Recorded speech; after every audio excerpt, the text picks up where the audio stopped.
Je, unaweza kuamini kwamba kuna motorbike inayojiendesha yenyewe bila kuanguka, inayoweza kutambua uso wako, kusikia sauti yako, ama kukufuata kama rafiki wako wa karibu?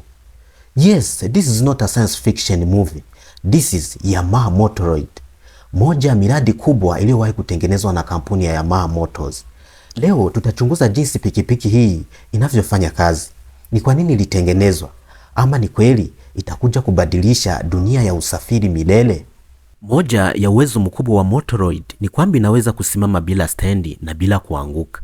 Yamaha ilitumia mfumo unaoitwa AMCS, yani Active Mass Center Control System. Mfumo huu hubadilisha kituo cha uzito wa pikipiki ili kuifanya ibaki katika usawa kila wakati.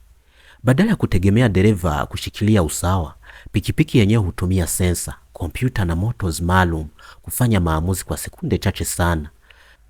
Teknolojia hii inafanya Motoroid iweze kujisimamisha yenyewe, kugeuka kwa usahihi na hata kusogea bila mtu kukalia. Wataalamu wengi wanaamini kuwa teknolojia kama hii inaweza kusaidia kupunguza ajali zinazotokea wakati wa mwendo wa polepole au wakati wa kusimama kwenye foleni. Lakini jambo linalovutia zaidi ni kwamba Motoroid inaweza kukutambua. Toleo jipya la Motoroid linatumia teknolojia ya AI na image recognition kutambua uso na ishara za mmiliki wake.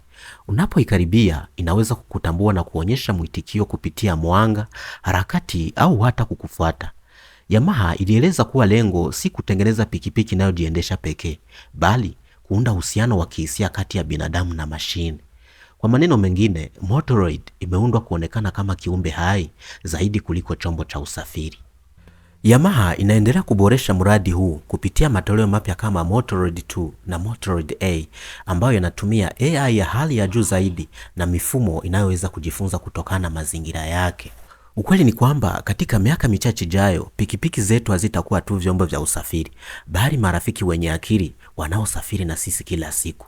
Usisahau kulike video hii, follow na kusubscribe na kutuambia kwenye komenti, je, ungeendesha Yamaha Motoroid kama ingekuwa sokoni leo? Asante kwa kutazama na wapenda sana.